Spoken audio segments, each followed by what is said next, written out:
Hello, everyone, and welcome to Team Talk from BloodbowlLive. We're here to go through every roster in our favourite tabletop football game. I'm joined by Luke, and this week we are diving into a team which, for some, will be brand new. For others, it will be one of those team of legends that they have been dying for an official rule set and official models for. It is the Tomb Kings, one of the two teams that come in the new third edition box. We finally have some official GW rules for them for this new edition of Blood Bowl. And we have some lovely models as well that have come with those, and a few changes here.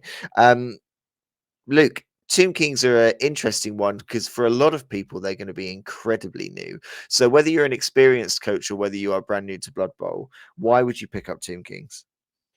So I think it's maybe the same reason you might have chosen Chaos Renegades once is the option to take four big guys. None of them, however, with negative traits. So you're fielding four big Tomb Guardians, all strength 5, who do what you want them to without having to roll a dice. On top of that, they have kind of quite fun blitzers and throwers thrown into it, and then a kind of horde of skeletons assisting them.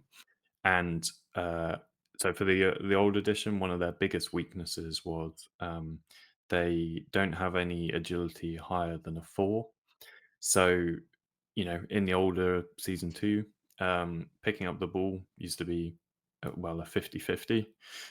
Now with the new secure the ball action, teams like Tomb Kings will really benefit from this because they can get that ball on a 2-up, which was maybe their kind of balancing for having the strength 5s. But yeah, so I think it would be really fun to see how that plays out.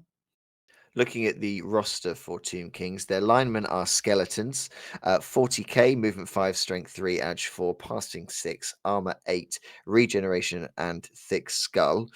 Then we've got the positionals, the Tomb King throwers, who are 65k.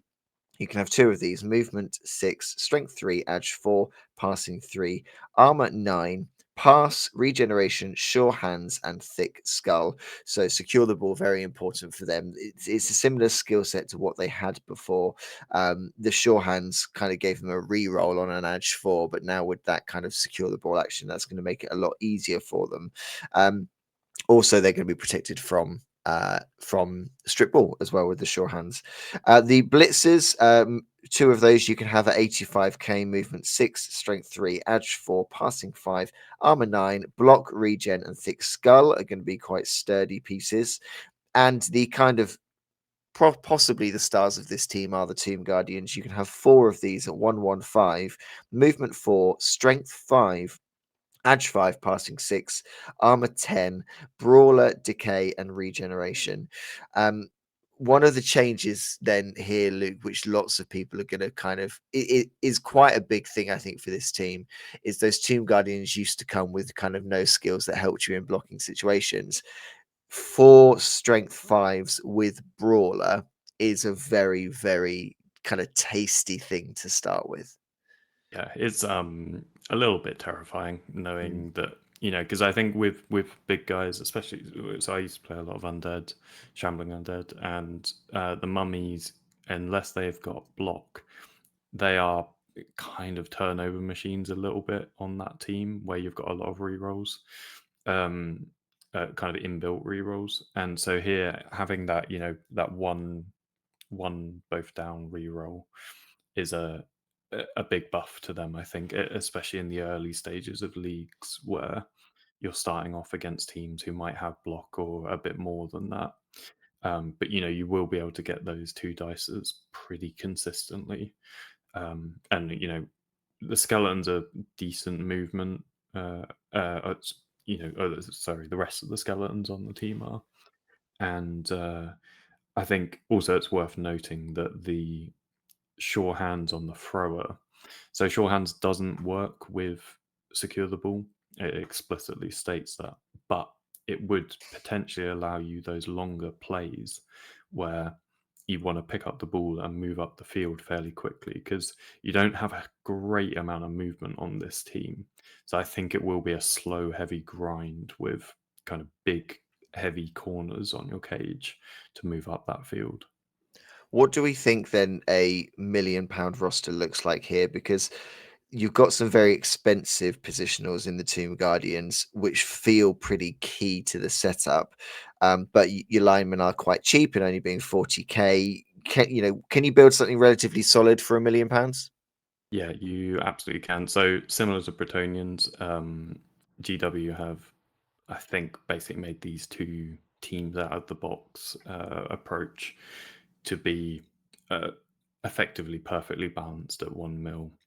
So you for an 11-man team with 2 rerolls uh, at 1 mil exactly, you can take 4 skeleton linemen, 2 throwers, 2 blitzers, and all 4 tomb guardians, which gives you an exactly 1 million build.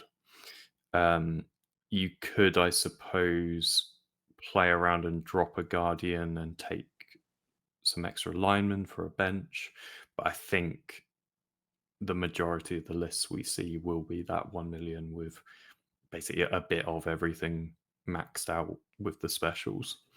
And they've also got, which we forgot to touch on, the Masters of Undeath rule. So if you manage to kill someone who I think isn't stunty, or there's one other thing which I can't remember off the top of my head, if you manage to kill one of the players there, you can basically bring back any alignment onto your roster for free. So it's similar to how undead and vampires used to work in the previous edition.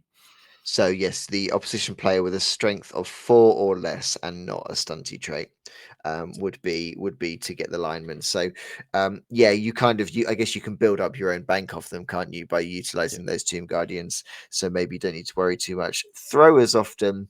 It's interesting with this team that throwers quite often you see in other rosters and other lineups.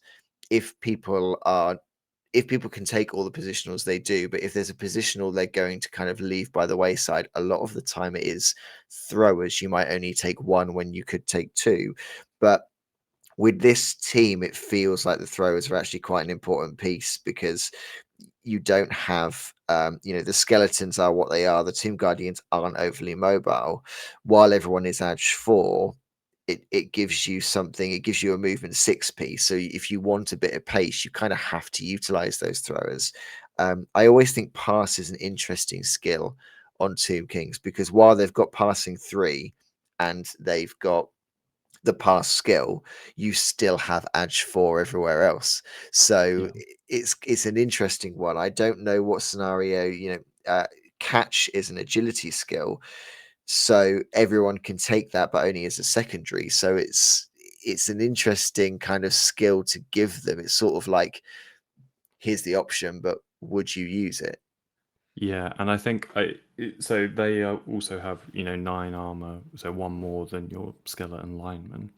But I mean, just brainstorming right now, I wonder if we'll see people using the blitzers to secure the ball.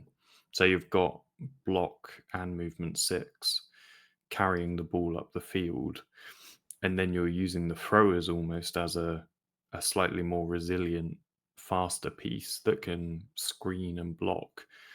Um, but yeah, I don't know. I agree with you. I think having pass on them feels almost counterproductive, where no one can catch on this team really. Um, but why? So why would you necessarily take that risk? It's always felt But yeah, odd, but I wonder whether it is kind of leaning towards, maybe it leans towards sort of tournament use because a 3-up pass, if you then brought in a star player that had edge 3, maybe yeah, you kind of lean towards that. Thinking of some of the players that historically you could take with kind of your undead teams, there are edge yeah, 3, like, Lord Borak is edge 3. yeah. Is Whether Cheney free?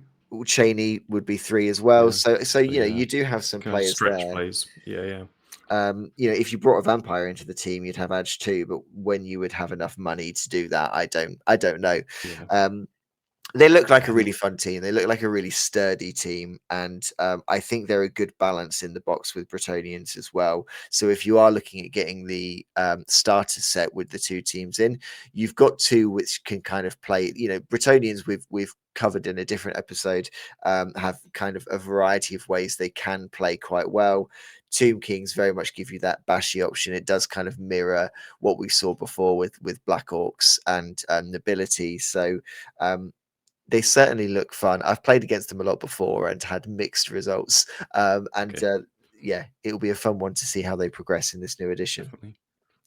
Um, that's Tomb Kings. Thank you, everyone, for joining us. We'll be back next time for another team that we will cover to tell you all about them here on Team Talk. We will see you then.